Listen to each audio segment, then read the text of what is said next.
Live.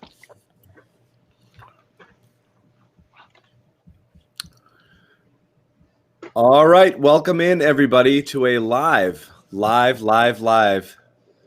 Report preview. We'll do it live.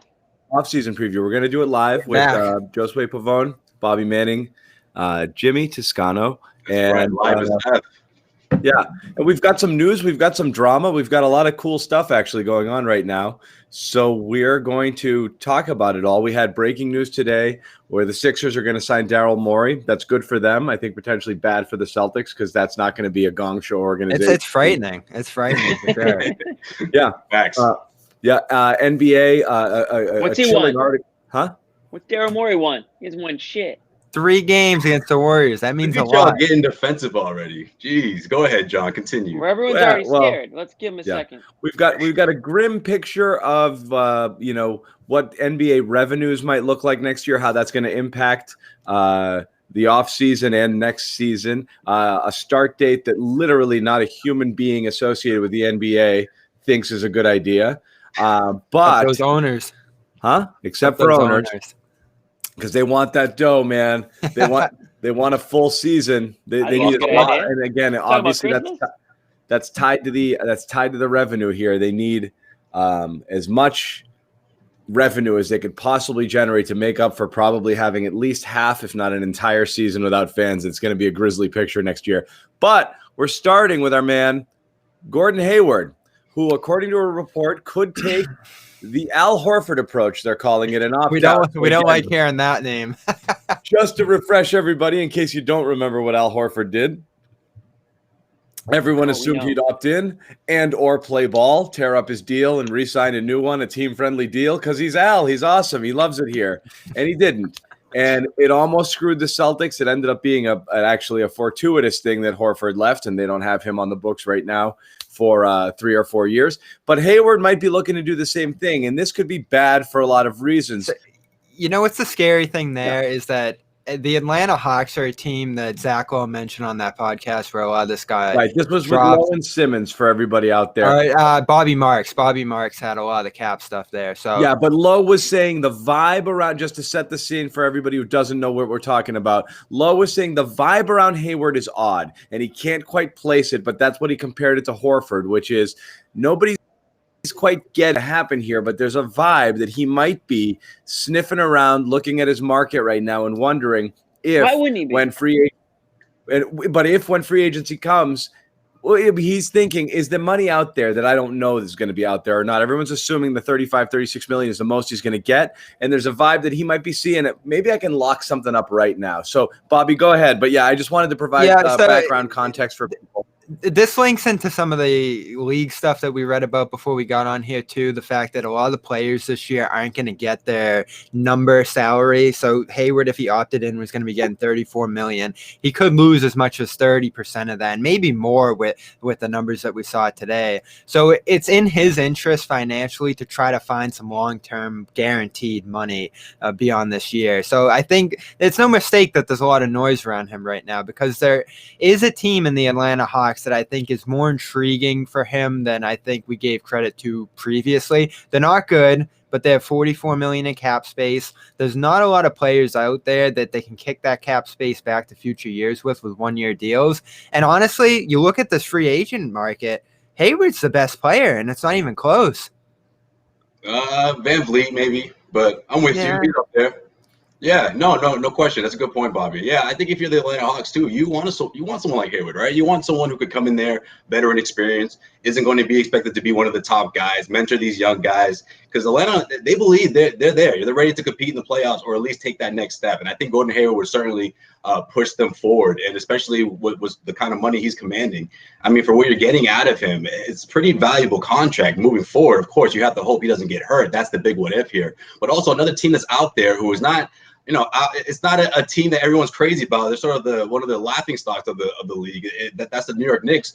No question. The New York Knicks are going to do their best to go out and get someone like Fred VanVleet. But if they strike out what's wrong with someone like Gordon Hayward, especially someone like Gordon Hayward who could essentially go there and say, I don't know, I don't want to call it the Marcus Morris route because I think he'd have to stay there for more than 1 year, but maybe he could sort of add some, value to his name moving forward after a year or two. You go to New York, you got young talent, another similar situation. I mean, I don't know if they're quite far along compared to New York and compared to Atlanta and Trae Young, but they do got to have a couple pieces in there. Robinson's a big man.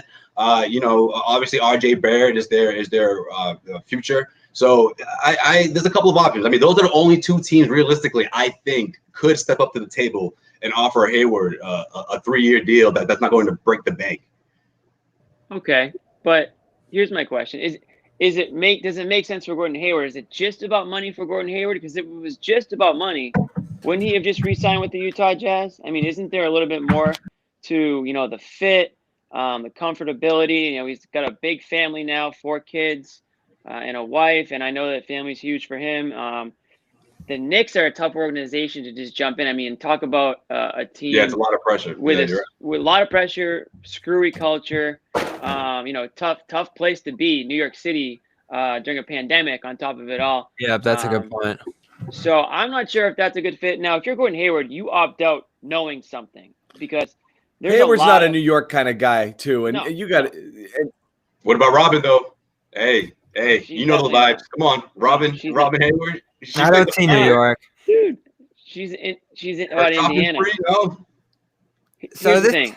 Yeah. If you're Gordon Hayward, there's a lot of, and if you're the Boston Celtics, there's a lot of other variables at play here. I mean, the article that just came out today from Woj and Lowe was talking about the reported income from the NBA and the loss that they took, how that could potentially affect the salary cap or not affect it if they're going to find ways to keep it constant. But if you're Gordon Hayward, if you're the Boston Celtics, how does that affect your negotiations and what you're willing to pay down the road when you're not, or if you're Gordon Hayward, what you're willing to risk down the road if you're not sure where this cap is heading in the next couple of years? Because if they play a season without fans again, they're going to lose a ton of money. I mean, that just based on the numbers we saw today.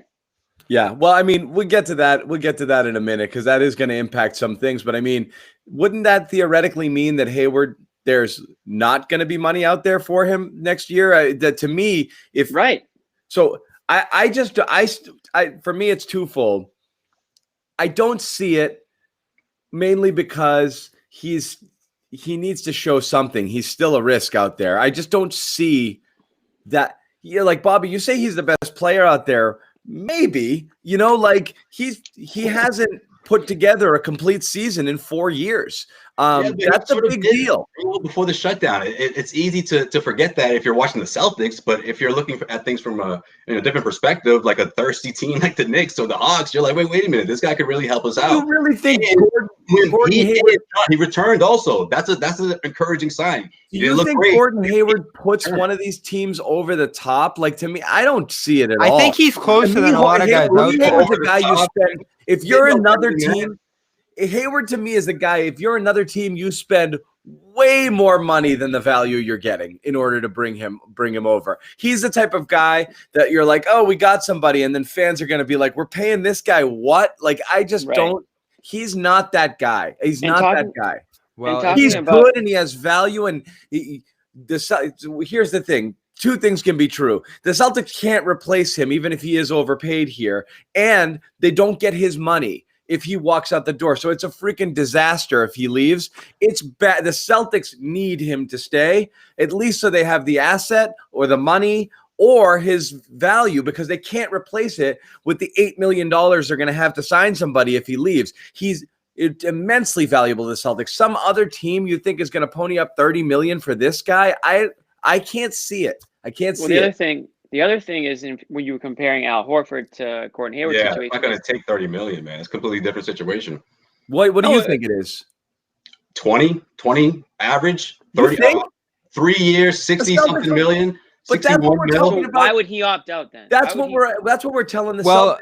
The Celtics would do that tomorrow. It comes down to him getting 60 to 75 million guaranteed over multiple years. 75 over 3 or more. Versus that one time. Okay. And that 34 isn't 34 like we keep saying. And that's the other thing too. Like, I think ultimately the best thing that the Celtics and Hayward can get done here is a 2-3 year deal that gets him some guaranteed money long term and doesn't have that, $34 million possibly expiring that John mentioned hanging over them all year, because you know what that's going to lead to? Are they trading Hayward? Are they trading Hayward every single week all year? And all of a sudden that becomes another cloud over the team. There's risk to signing him long term. We know the injuries. We don't even know how he's going to recover from this last one, even though it seems relatively minor. Maybe it takes him some time to get back again. So there's risk if you do this now.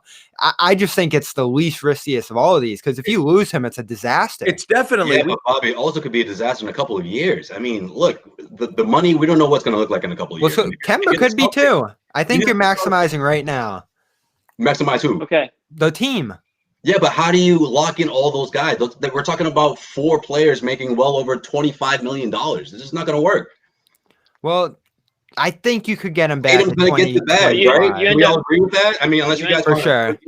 Well, you end up paying crazy. Talking something else. You end up paying a crazy tax if you're the Boston Celtics. That's the other thing too. The team doesn't know where the tax is, but and the Celtics kills everybody. It's a bad thing, but at the end of the day, it's better than locking him in for 3 years. I'm sorry, I said it. Okay, Celtics fans kill me, like whatever. You know what I mean? Like, let's face it, they don't want to do this. Kemba Walker, Tatum, Jaylen Brown. You got Jaylen Brown for a good price. You got Marcus Smart. It's not that this way. We'll get into him later, but you can't replace him. I get that, John. But if he doesn't opt in, what are you going to do? Let's talk about the trade. Let's talk about the trade options. We talked about the walks.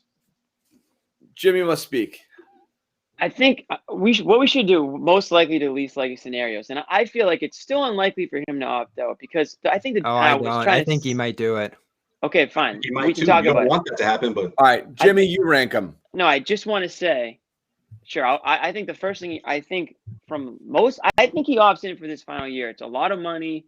It allows the Celtics. It's not 34 though. It could be like much? 26, 24 even. Like they're gonna take like 30-40% out of its players' salaries this year. Look, I'm saying that's the best case scenario for the Celtics. But if he opts out, the world's not over for the Celtics. It is. How, John? Yes, it is. It definitely is, Joe Sway. Because that was the worst thing. If he opts out, that production walks out the door, and you're left with $7 million to replace. You could have Semi Ojeleye in the starting lineup. There's still the MLE. You don't know what's going to happen with Cantor. I mean, listen, obviously, you can't replace Cantor's gone. Cantor, they're going to right, but they can either have the full. They can either have the full MLE or they'll have the full MLE. Yeah. So you prefer to lock him in and then move forward. He's really good, Joe Sway. He is. No, I understand that, but for 3 years, you're gonna lock in. How are you gonna lock in? So you're doing it. Look to flip him. You tear this. No, two things happen. You tear this up, and you sign him for 3 years. Now you have a salary you can trade for the next 2 and 3 years, which is great. And a player who you can't possibly replace for the amount of money you'll have if he walks. It's a no-brainer that they would sign him to an extension. It's a no-brainer. I think they would too. But at what price, though? That's the thing, John. I mean, I think it's going to be. We don't know if the Hawks and Knicks are really that interested, but if the price is up there, you willing to see the Celtics do that? So here's the thing. I did the math last night. If you sign him the 20 to 24 million for this year, the Celtics could actually avoid the luxury tax this year if they trade the 30th pick or send it overseas. Can I tell you how little I care about luxury taxes? No, but if that matters, these are billionaires. Pay luxury taxes. Pay some taxes. Pay any tax. No, I agree. But if it does matter, then when you pay it for 3 years in a row, now you're paying even more on top of it. Who cares? I don't care, but this is their ploy. Okay, somebody might care. Might care. If they're not good enough to win, I guarantee you, Wick will care. What does Wick make his money from? Owners have professional teams like they have, my third yacht. Yeah, well, go talk to John Henry about that then, because I'm looking at Mookie Betts in a Dodgers uniform. You're in it to have fun and to win. Money doesn't matter. Spend. I don't want to hear luxury tax. But do what it takes. Okay. I get it. I will never watch another baseball game for the rest of my life because the Red Sox traded away Mookie Betts to get under a luxury tax threshold. Right, okay? Done. Owners, I don't want to hear tax. Do what it takes, okay? Pay the penalties, sign the guy, have the best team possible. if you're a GM, I don't know if you're looking at Gordon Hayward the way that the Sixers looked at Al Horford. I think part of the Sixers signing Al Horford was taking him away from the Celtics, right? I mean, unless there's a contender that I'm not thinking of that's going to be chomping at the bit to scoop up Gordon Hayward, he might not have that same market, even if he is the best free agent or one of the best free agents in the class. I think that says more about the class than it says about Gordon Hayward. And I think teams are going to be hesitant to lock themselves up into a heavy deal, not knowing if the salary cap's going to shrink on them. His leverage isn't huge, but I do think the opt-out case is pretty strong. He prevents himself from getting traded to any possible destination. Could he opt out to resign? That's how he would do it. And I don't think it makes sense. Out and re-sign a new 3-year deal in the 20-something million range. Now the Celtics can do that because they have his rights. The Celtics might have to go higher than they want to there. Bernardoni said 60 overall. I think it could be closer to 75 if the Hawks get involved. 60 is the deal we want to see. 60 sounds right. That might be low. I agree. I'm thinking you said 70. I think 70. But again, what do we know? We thought Horford was in the bag for what we were talking about. Oh, and he was 130. But we thought out of nowhere. We thought Horford was going to do a 3 and 60 or something like that, And everyone was like, everyone will be happy with that, right? And he's like, that I've got, And then he went and signed what he signed. Nobody saw that coming. So you're right, Bobby. It only takes one. It takes one to set the market. And if he is the best player out there and you have one team that's like, I got to do something, you're right. One team can set the market. And if one team is willing to go 100 million guaranteed over 3, that's hard. That's the thing. If you're the Atlanta Hawks, I mean, do you realistically do that? And that's the team that I thought of when Jaylen Brown was up. I was like, if the Celtics don't lock in Jaylen, he could go to Atlanta. And luckily, or at least Jaylen Brown is not Gordon Hayward. Jaylen Brown is not Gordon. Right, that's what I'm saying. That's what I'm saying. That kind of money to go from Jaylen to Hayward, that's a tough thing if you're Atlanta. So maybe they're not all that. We think of him as Hayward on the Celtics. If he was a more central figure on a team, I think he could be worth the price because ultimately he's just kind of a dish out secondary ball handler on the Celtics. He's a luxury to them. Whereas on another team like the Hawks or even the Cavaliers who have shown interest in him, he would be a central figure on a young team. The question is, does he want to go to a loser? Does he want to go to a place like Cleveland? I still think he's a second option on a bad team. I still, Cleveland. I don't think that's in him anymore. Does he think that? Maybe this is a way for him. It doesn't matter. You're looking at NBA. You're looking at NBA GMs. Is an NBA GM thinking that I can build around Gordon Hayward? I don't think so anymore. So he's a nice piece, Joe Sway mentioned something interesting earlier. He said if the money mattered to him, he would have re-signed in Utah. No, that was me. Oh, it was Jimmy. Credit where it's due. Misappropriating. I'm not saying it doesn't matter. No. This is what concerns me about this. I hope it's not something else. I hope it's not the BS fans and going at Robin online and freaking out about him every time he gets injured and this and that and just saying all this dumb stuff about him because I think we can all agree no one's been more unfairly treated online than Hayward in these past few seasons with the Celtics. Like it's been unbelievable, especially this season where he was actually good and he just had a few freak injuries. I think it's been worse for Hayward. I think average Al. Are you kidding? Al took a lot of flack. People are looking at Al's box scores in game 2, and they're like 12 points and 7 rebounds for the max contract. This is the problem, and I'm glad you bring Al in on that. Now, like it's not that the athletes can't tune this out. But then again, he left. But when you go into their family members, like they did with Anna, like they've done with Robin, like that's going to get back to them. Like they hear that, they're like, why are they saying this? They go to them and they're like, why are they saying this? And I got news for you. It's a problem. Yeah, it happens everywhere, dude. There's they in every city. Okay. Yeah, exactly. You're going to it doesn't matter where you are, wherever to the level of Boston. Yes. I mean, look, unless it's Miami, maybe Philly. Our live stream saw that, Miami, wherever the hell you are. Players.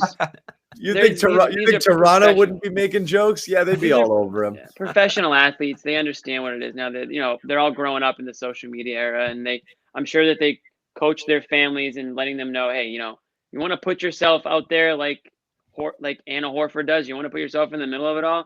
You're gonna hear it, So I don't necessarily think it's a problem. What about when they're telling Robin to have her baby early?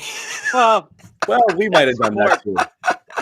That was more of a request than a demand. Yeah. That was more of a request. It was just kind of, we were just saying work with us, you know? Yeah.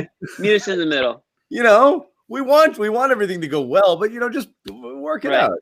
Right. Yeah. And that did end up not being an issue. So it all worked out. That falls in the passionate fan category. I don't see any lines being crossed. Come on. Yeah, I don't either, you know? And, you know, people kind of, right. I think he gets I don't think that's not going to factor into his decision. I would be plus also there's a massive homery base here too. There's a lot of defenders out there for every one, you know, Jimmy Toscano out there, friggin' Yahoo, you know, just throw right here, right. Then there's this version of Jimmy. Yeah. I can play both sides of the equation. But there's fanboy Jimmy with his hard hat. There's a lookalike defending him over here. So I think the thing we didn't mention here, the trade ideas, that's the other aspect to this, especially if he opts in. He's got to opt in. Yeah, if he opts in, there's a strong case to trade him, and that's where I was a week ago. Right, that's what we said last week on the pod. Yeah. Was trade him if he opts in. You can't risk him not being here. You really have to tear it up and resign. You have to opt out with a resign or opt in and trade. You cannot lose the asset. You can't have him walk. So you almost have to trade him. So if you're Gordon Hayward, knowing that, pick your destination. So he opts in. He's not on the team anymore, according to you guys. I mean, if I'm GM, I don't know what Danny does. And they don't have to do it right away. They could always wait till the deadline too. Yeah, you wait to the deadline. It's a good point, Jimmy. Wait to the deadline. No, Jimmy, screw up the whole team. If it turns into a championship, Jimmy, you don't think it'll be worth it? Jimmy, it's a good point though. If his numbers go down, you can bring him back at a lower rate. Sorry. If he opts in, he knows it's a certainty. He gets traded, so why not pick your own destination? Then again, you're only being traded for a few months, and you get to pick it anyway. Well, you don't get to pick it because it's only Cleveland, Atlanta, and New York. Like, they're limited, so that's the other side of that.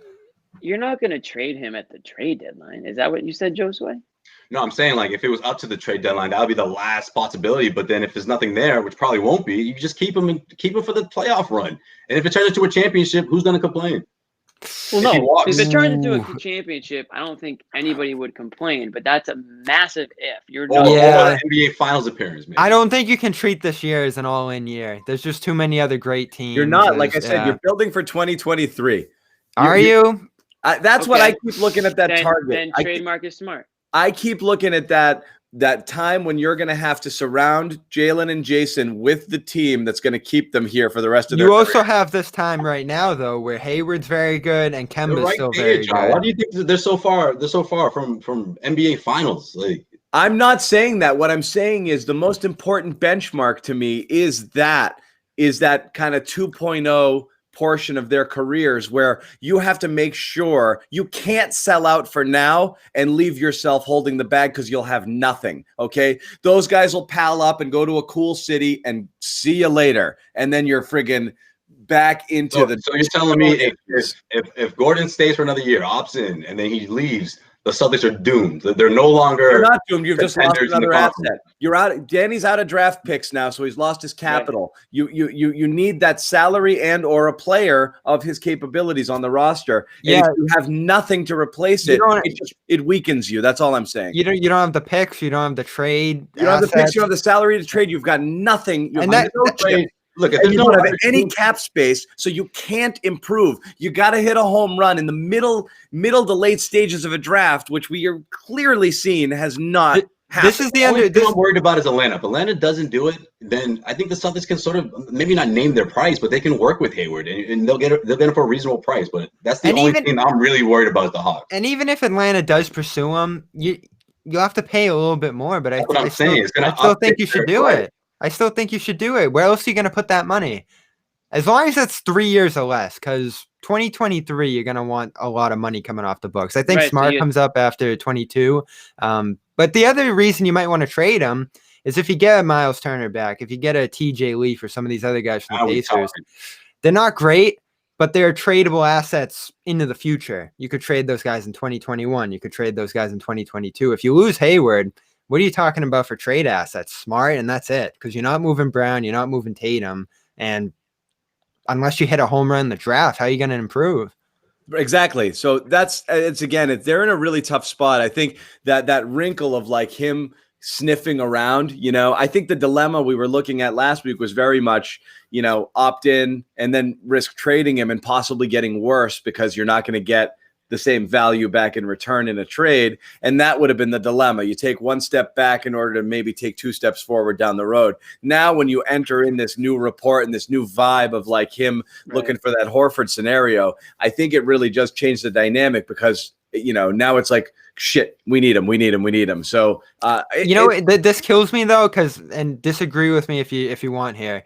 I still think this team's best chance. Clay's been on Hayward since when? Since his minutes when he started coming back, right? Oh, that's right. Were you with Stephen A? Problem, okay.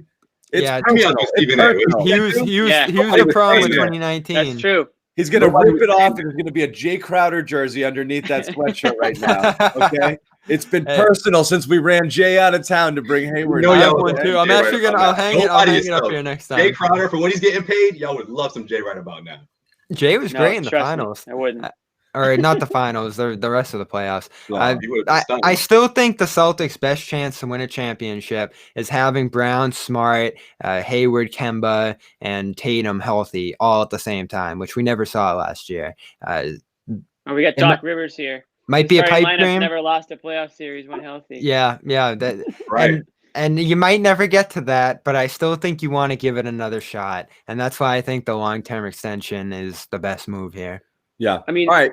What about trades? I mean, are there trades that you'd be happy with? I know we mentioned Turner. I mean, Zach Lowe mentioned the Portland one stunk. Yeah, Zach Collins. It's that Indiana one's the one. Footer. It's that Indiana one that everybody's really stuck on here. Yeah, because Turner's good. It fills a spot in need. Maybe you could get Oladipo in there somehow, and you're getting a star back with questions. It's intriguing for sure. And it's intriguing because there's names attached. Whether or not they fit here remains to be seen. You also don't burn a bridge with Hayward, which matters. Like, he would be happy going there. He would. So I don't care. Yeah, a lot of Danny things work. Gives a shit. Danny Ainge is worried about burning. Here you go. Hey, what about the Hawks? What about Atlanta? Clint Capella again. That name came back up. They'll sign him if they want him. They're not going to trade for him. No. I said, I don't OKC. I don't love any of the other ones except for the Indiana because it's always like, well, what if Oladipo regains that Right. There's always a chance, but you don't know. Yeah. All right, we spent a long time on Hayward. Let's move on because we're going to keep talking about it because it's going to continue to be a story. What's our date for free agency, Bobby? None yet. I know. Where are they? What's being kicked around now? I know it's not settled. December 1st, probably. Although if they do this December 22nd start date, it'd probably be like November 19th. I read one article today about like how squeezed this all could be. It's going to be insane. Yeah. Absolute. This is going to be fun, by the way, because we could do this thing nightly. It's going to be a free if they do December 22nd, we'll do our draft show. We'll have a free agency show the next night, and then training camp starts December 1st. Yeah, and that'd be awesome. I don't think it's going to happen, but man, that would be fun. All right, let's move to the other big story today, and that's Real quick. Hold on. Real quick. No, I've moved on. I changed the graphic. Come on. Oh, you did? All right. All right, go ahead. What do you want? No, I was going to say, real quick, we're talking about like 2023 and Gordon Hayward and all this stuff. The Celtics, I think what we're missing is the Celtics need to hit on some sort of draft pick in this from now until then, right? Because they've kind of missed some of these middle picks we've talked about. And the whole way of bridging and getting those low contracts in there and mixing with a high contract like Jaylen Brown or Jason Tatum is you have those guys to bridge it. So you're not saying, 2023 is a hard cutoff. It's going to be a whole new lineup. Then it's like you need to, if you're the Celtics and you don't like anybody in this draft, you need to figure out a way to get into next year's first round. Because like you said, John, they don't have any future first. They need to start working some of those Danny Ainge has to start building some of those future firsts again because there might be a player, if it's not in this offseason, it could be at the deadline or it could be next offseason, where they might need to have some of those extra assets because some of their player assets aren't that valuable. Romeo, You can go down the line with some of their recent draft picks that you can't get a whole lot for. I mean, you're going to be giving some picks. I mean, you're trying to give some away. I think if you can't figure out a way to trade them. Imagine how little this would matter if they won the freaking coin flip a couple of years ago and just ended up with Tyler Hero, and we'd be like, yeah, Gordon can opt out. Please they opt out. also could add Kevin Durant. It's unbelievable. All right, so may I, Jimmy? Can I change the graphic? Yeah, we're good now. I wanted to get that off my chest. Read it right there. 76ers to hire Daryl Morey to run their basketball operations. It says it right here. How about that? That was a bit of a – I mean, I know people were wondering what was going to happen when Morey left the Hornets. I didn't think this would happen this quickly. This makes sense. But really interesting move here by Philly. And I think if you're a Boston fan, it's definitely going to worry you a little bit, because now you feel like this organization that has had the talent and had the pieces and had the assets all this time was just run poorly. And now you've got somebody who might be able to move the pieces around, build the team, and be competitive here after the absolute dumpster fire that we saw in Philly last year and into the playoffs. And really over the last let's get initial decade. reactions here to the Morey signing. And again, I know immediately people are going to wonder what it means for the future of Embiid and Simmons. We'll kick that around. But first things first, just what do you guys think? What was your first thought? Jimmy, start with you. My first thought was Elton Brand has been completely cucked. He didn't even lose his job. He just had to hand it over to somebody who was going to do it better than him and just kind of like watch while it happens. My second thought was what's going to happen to either Embiid or Simmons, because those are the two guys that when the Sixers no-showed in the playoffs, everyone said, the Sixers have to blow it up. One of these guys has to go. And I think we pretty much said they can't trade either of those guys because the value is just not – they're not going to get anything close to what they should in return. So I'm very interested to see what Morey has in plan for those two, or if he has a plan for those two. Maybe one is favored over the other. I know he's just a bit of a small ball guy, so I wonder how that's going to play. But yeah, I think if you're the Celtics, your antennas are up. Put it that way. They're a lot higher than they were prior to this signing, because Daryl Morey is a very smart basketball mind, and like you said, John, he can sort of bring some stability, maybe some leadership over to that organization, and get them going in the right direction. It's an interesting pair. Yeah, it's gonna be interesting, but I don't know if we can just jump to the assumption that this is gonna turn into a team with a bunch of shooters, at least not right away. I think he's gonna work with Doc Rivers a bit. I thought it was interesting that the hiring of Doc Rivers came first before this. Right. And normally, right.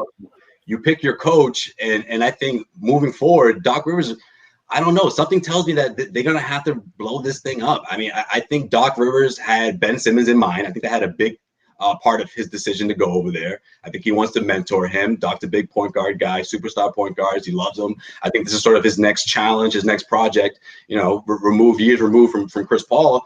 And then now you look at what's going to happen next. Do you move Embiid? I would try to move Embiid. I know some people don't want to hear that, but I think you have to split these two. It's not going to work out. And because of the restrictions you have on the cap, you sort of have to make a move here and do something drastic. One move, if you're looking drastic, if you're thinking big picture here, I mean, just because of who Doc is and the kind of team he had in LA, what happens if they decide to trade for someone like Gobert? Does that change things? Take a small step back before you take a step forward. Now, Gobert's bird rights would go with him. You can bring him back. You send over Embiid, which would give the Denver Nuggets someone that can compete against Jokic. Maybe that gets them over. Because obviously the Denver Nuggets were in their way. And maybe moving forward, the Philadelphia 76ers can have that space and then move Al Horford. That's the goal here. If I'm Doc, I'm trying to move him. Maybe not this year or next year, but you have to get from under that contract, get some expiring deals into the picture, and then moving forward, you can try to grab some big free agents. I think they have to take a step back a bit before they can truly go forward. I'm with you, Josue, because Doc and Daryl don't seem like a match made in heaven, especially the way they typically run their systems. Doc's more old school. Daryl's on that new wave. He created the new wave. So I do think he's going to be trying to fix this roster gradually, and that could start immediately with an Embiid trade. And when it comes to Simmons and Embiid, it's got to be Embiid. He's older. He's who he is. Simmons ultimately has the long-term potential to be one of the best players in this league. Embiid's there now, and I think he is who he is. So I'm a little worried. He is who he is. He's a stud, though. When he's got his head in the game, he's a stud. Yeah, but for what a center can be in today's league, I just don't see Daryl going forward with a star center. And again, Embiid attitude in the bubble. I don't know, man. Doc's not about that. Yeah, so Doc's gonna try to make it work in the time being.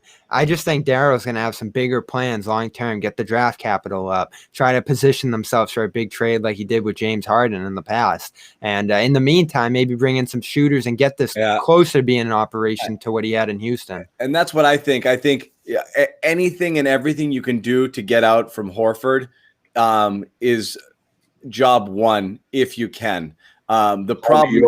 Call New York. That's job one. And if you can do that, I think Simmons and Embiid can coexist. I think that is an overplayed narrative that the two absolutely can't coexist together. I think they absolutely can if you surround them with shooters. They just didn't surround them with shooters this year. Right. And I think that's what Morey's good at and going to do. I do have to look at it. If you did have to, if they were on an island and he's got to pick one to go with and one to leave behind, I can't see Simmons being the guy he sticks with for being a guy who likes to spread the floor and shoot a lot of threes and have a guy that is literally petrified of the three-point line. Yeah, but name another point guard who's better at getting three-point shots, though. You know, how many games is Daryl Morey? Doc Rivers is going to get him to shoot too. I'm not saying he's going to turn into Steph Curry, but he has to shoot. Doc's going to make him shoot. He did it with Rondo. Not do it. Daryl Morey. That mid range. Look, Rondo did it. It was ugly, but Rondo had to do it. He had to. He's going to last one quarter in this position on the Sixers if Ben Simmons doesn't start taking 3-pointers. That's literally what Daryl Morey is. He's literally that's literally all he wants you to do. It's going to be like the Austin Powers fembots, like just heads going. Ben Simmons, his one head is going to explode. Watching one quarter of Simmons, but we said he was going to shoot. Like he's not going to be able to handle it. When Ben Simmons saw the news today, boom, Ben Simmons looking at his phone, seeing that Daryl Morey is the new president of basketball. Yeah, right. Right. He's going to literally text 29 GMs in the first quarter of the first game. Yeah. This dude needs to come out in the first game of the season and just start ripping 3-pointers. It doesn't matter if he misses all 10. Really, it doesn't matter. Just take them. Just get it in, get in the flow of it. That's going to be Daryl Morey's message, I would imagine, before he even says hello. He's probably already texting Ben Simmons about that right now. It's amazing, though. On a separate note, it is amazing because, if you had a child, this is like if you have a child and you're like, you have to do this or else I'm not going to let you play. Like, you have to do this thing. Yeah. And your chores. Doc's voice into that, and that's what Doc's doing. And they still don't do it. It's like, how many times did Brett Brown say, we talked about it and it's going to happen? And then, does Doc speak a different language? What's he gonna do to do anything different? Again, to use my crappy analogies, every time Willie Mays Hayes popped one up in Major League, they made him do 20 push-ups. Literally in the preseason, I would tell Ben Simmons, you can only shoot 3-pointers, and if you do anything other than shoot a 3-pointer, I'm going to take you out of the game. Laps. That's it. Laps doesn't matter. Push-ups, just suicides. Something. It's amazing. He won't do it. He can't do it. Yeah, it feels like Philly's throwing darts around here when you think of the combination of some of these guys. Let's get the best coaching name we can see in Doc. Let's get the best GM name we can in Morey. And then they take a Pacers assistant who's known for his drop defense, and we saw how that drop defense looked last year. So you have 3 conflicting personalities there ultimately. So I'm interested to see how this is going to shake out. I also think it's interesting that Doc said he was going to take some time off. Morey said he was going to take some time off. And then they both get these hefty deals from Philly. I mean, this could be these guys cashing in as much as anything for Philly getting it on the other end. It's a reasonable point. Yeah. I think Doc was kind of like, I guess I'll coach. Yeah, and Morey too. Maybe I'll go fix Philly. That doesn't sound fun to me. The Morey news came out of nowhere when he left Houston. And then he's like, my son just graduated high school. It's a good time to reassess what we're gonna do. It's like packing up the car, moving to Philadelphia 2 weeks later. It's kind of unreal. But yeah, you're right, Bobby. Got a brand new intern. It's my son. Yeah. Yeah, plenty of incentive, I guess, to do that. I mean, Philly. Listen, I can't help but think that both Doc and Daryl Morey didn't take the job because of the potential upside there. And that upside is with Embiid and Simmons. So I can't imagine they're all thinking, how can we blow this team up, right, and start over? You think Doc Rivers wants to go and do a rebuild? We know for a fact that he doesn't want to do that. So yeah. you can't tell me that they're trying to get rid of one or the other right now. They're going to give it a chance. They're going to give it a chance before they do anything. If you're Philly, you're hoping New York strikes out completely, and they're like, look, we'll get a veteran presence in here. Here's Julius Randle. Here's Wayne Ellington. Don't worry. Both their contracts are going to expire in a year. You'll have fun. Josue is trying to kill every last New Yorker left in the city with either Al Horford and Gordon Hayward. They'll get Marcus Morris again too. He wants the Knicks to acquire both. It'll be hilarious. Come on, Jimmy. Every time they play the Celtics, like, oh look, it's our old buddy. Hey, reunion time. Wait, where's Marcus Morris going? I am curious though. When we talk about Morey. And being the kind of the grandfather, father of the new modern NBA sort of thing. How much of that do you think is based on the talent that he already had in place, and how much of it was insisting that this is a system and then getting that talent? I mean, like if you've got Harden, that's what you got to do. So, do you think he's insistent on having this thing? Do the Sixers have to be a team that jacks 53s a game? I think so. I think that's part of the puzzle here. He was sort of determined to get that out. That's his MO. He's determined that this can be championship basketball, and he won't let it go. So I think there'll be a mix of things. Him and the way he does things, the way Doc does things. But I do think Ben Simmons, just the ability that he's able to create so many 3-pointers, I think that's something that's been talked about heavily between those two guys. Yeah. Yeah. I don't see. And the Houston thing they did last year, I thought that was an anomaly. He'll make it work with an Embiid if he has to. That Houston situation was awkward. I just think that, you had Russell Westbrook. He couldn't shoot threes. You had a hurt center. So they downsized as much as they could and made the best of that situation. And he'll have to do that here, too, because it's not like they're going to put 4 elite 3-point shooters on the floor around Simmons day one. Like, they're going to have to work within the constraints of this roster somewhat until a deal comes down the line. Yeah. Well, I feel like after Chris Paul, they were sort of just guessing in Houston. Right. I mean, and that Westbrook thing got shoved. That Westbrook thing got shoved onto him by James Harden, and what a disaster it was. One of the worst trades ever. Yeah. Well, I mean, Westbrook was completely lost in the playoffs by the end. I mean, he couldn't even hit a free throw. Yeah, possibly due to COVID. We'll see. But he was. All right. Look, before we wrap it all up, we did want to talk about the December 22nd start date for the 2020. Let's go. Let's do it. Yeah. Let's do it. Let's get back to the Garden in a month. Which again, the timetable here again, the draft starts when, Bobby? November 18th. 18, right? And then you're looking at maybe free agency a week after that, week and a half, and then training camp go. John looks tired thinking about it. Right. No, this was refreshing. It is really weird though to not have basketball right now. I really miss I miss the bubble a little bit. I do too. We want to go back. I knew it. I can't wait to cover games, but I miss having NBA basketball on all day. It was freaking really cool. Felt like the tournament every day. The regular season, it felt like March Madness and having it all day, and then playoffs every night, and it was just it was a cool thing, and it was and they did a good job with it. But I mean, holy wow, this is fast, man. I mean, this doesn't make any sense at all. Now you're talking about stars resting. Lakers are like, yeah, maybe I'll skip the first month or two. Like, I mean, this would be a disaster if LeBron's like, I'll see you in March, that's when I'll be ready. I don't get it. I also don't understand the philosophy of they need to start that early to be done by June, so they can do the Olympics. But if they start later, the season won't be over till September. Like, no, you're missing 2 months there. That doesn't make sense. That's fuzzy math. So I don't really get what they're doing, and it seems that the players are going to buck here. Yeah, I think that's what it really boils down to. And obviously the big showcase is Christmas Day, right? That's the big NBA day. That's where they cash in. You know, obviously the NFL is still available, but I mean, for a lot of NBA fans or even guys who are, you know, not huge NBA fans, they may tune in. You know, that's the big day. So that's their big marquee matchup lineups.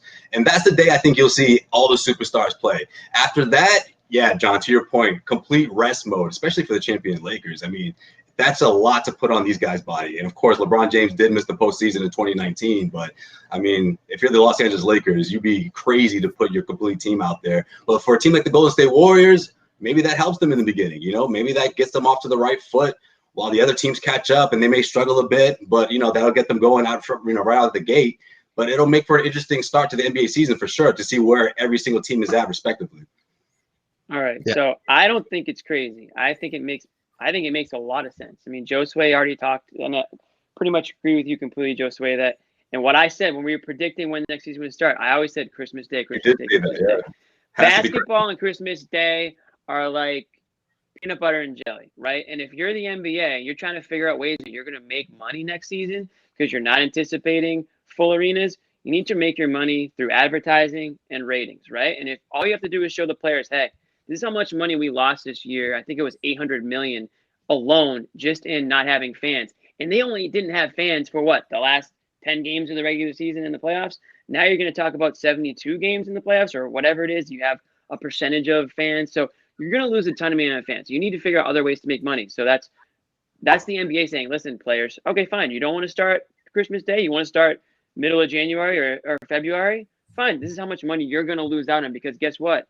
Your salary is going into escrow, and, you know, we can only pay you X amount of money because we've only made X amount of money. So that's going to change a lot of NBA players' perspective when they see the numbers. And I mean, I just think that if you're the NBA, eventually you want to get back to a regular schedule. You can't be starting the season again in March or in February, playing all the way through until, you know, late August or September. You know, if you're the NBA, you got to slowly get back there. So if that means starting a little bit earlier, finishing in like July, because the Olympics don't start until like mid-July, I think. Yeah, July 23rd. You're still playing late into the summer, later than you normally would by a good month and a half for a lot of teams that aren't making the playoffs. So they got to do something here to slowly get back to normalcy. Yeah, the difference right now between the league and the players, the league wants the day of Santa Claus. The players want the day of Martin Luther King. Right. It's about a month of a difference. Almost a month. Yeah, so 22. It's a big month. So. It's a big month, though. It's a big month. It's a big month because football at some point. Yeah, like football Olympics. And the start of next year. Can you get yourself back to the normal league start time for 2021-22, which is what they're trying to do here.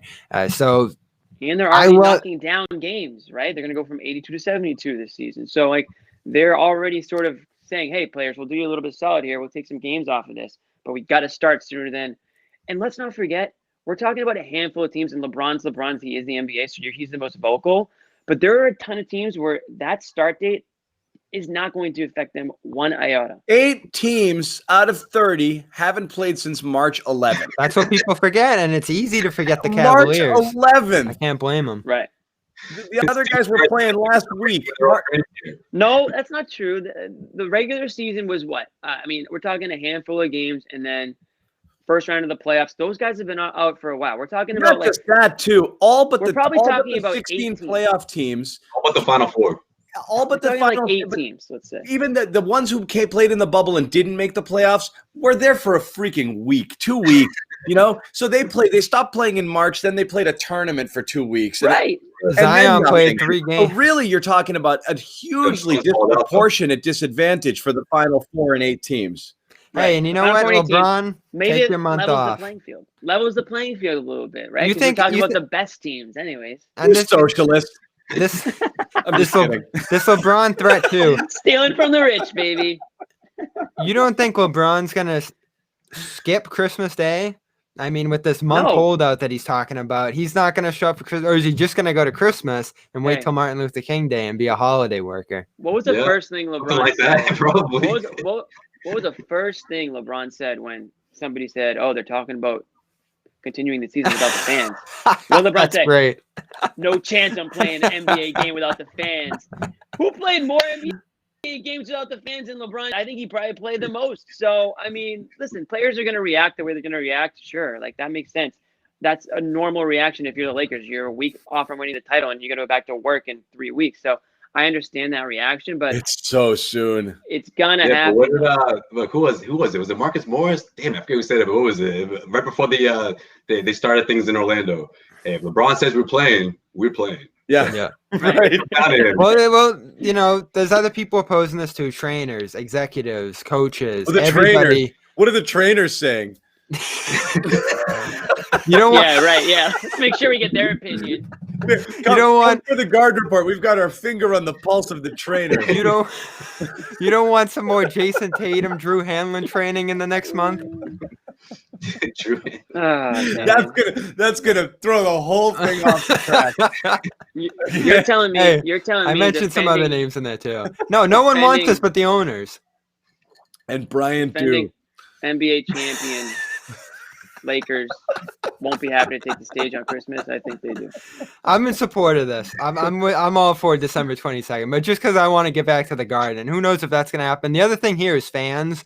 The league was hoping that they could have fans. Adam Silver said they were hoping for instant testing for next season.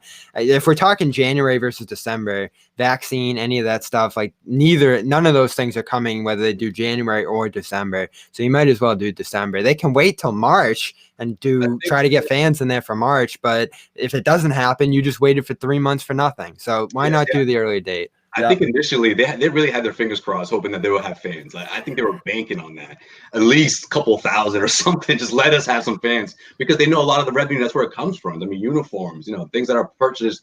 You might get that.